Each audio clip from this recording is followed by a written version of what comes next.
100 for 100. That's the podcast where we take 100 films that I think every new movie watcher should check out, some entry-level films, and I ranked them from 100 to 1.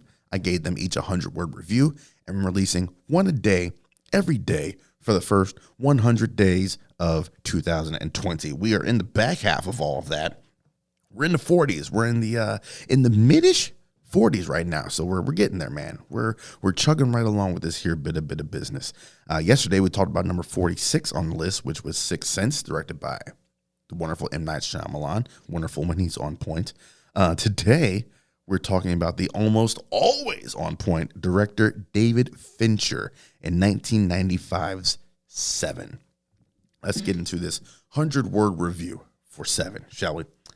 As far as endings go, Se7en ranks somewhere in the all-time greats. One of the finest crime films made. It's the coming out party for director David Fincher. A tense, taut cat-and-mouse thriller. It tells the story of two detectives attempting to catch a man committing a list of murders congruent with the 7 deadly sins. Featuring the time-honored combination of a cool-headed older detective and a young hothead, Morgan Freeman and Brad Pitt work well together to deliver commanding performances. Keen direction, stellar acting, and an incredible production design are the ingredients that make Se7en a must, and a must it is. This is one of the finest crime films, I think, out. We talked yesterday about Se7en having one of the greatest twists in films, while the ending here for Se7en isn't exactly less a twist and more just a horribly shocking reveal. These are two strong endings back to back between Se7en and Se7en. This is not the first Fincher film. He directed Aliens 3. Unfortunately, if not for Aliens 3, I would say Fincher would damn near has the perfect record for directors. You go look at Fincher's filmography. He's got this. He's got The Game with Mike Douglas, which is amazing.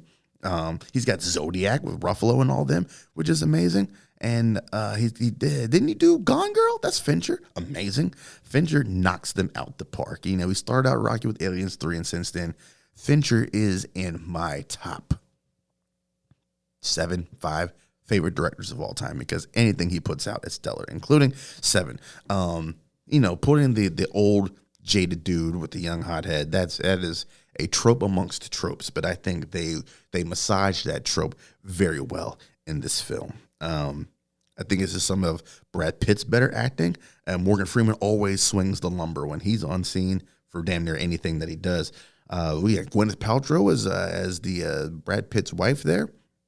I think she does a fine job of what little she has to work with. You don't see her much, but her presence is throughout this the whole film. And of course, you get the end. You get Kevin Spacey as the killer. He is the murderer, the cool, detached murderer. And just the fact that someone would choose to use the 7 deadly sins as a way to murder people, I think is just a wild concept for a film. Now, you don't see much of Spacey. He kind of pops up at the end of the second half, which gets the third act rolling. And what he has to work with, he does cool, detached combination of righteous anger and smugness at I'm smarter than you cops. He does that very well. He's very even-keeled and calm. He doesn't usually get too loud, except for when he's trying to get Brad Pitt and Morgan Freeman's attention. Other than that, he stays very low-key, very calm. And those are the dudes you got to watch out for, man. The dudes who rarely show emotion, those are the ones that are just liable to do the worst bits of damage. Fincher's directing in this is amazing. He pulls out the best performances of his actors and actresses. Was it Lee Ermey as the police chief there? Does a great job. Seeing how Morgan Freeman works through his process of going to the library and whatnot is wonderful to see as well. If you have not seen Se7en, do yourself a favor. I put it up there high on the list of crime films. It is something that everyone needs to see at least once. This is a stone cold example. If you want to do something in the crime or thriller genre, this is a movie you have to add to your library. So go ahead and check it out. Number 45 on your list, Se7en.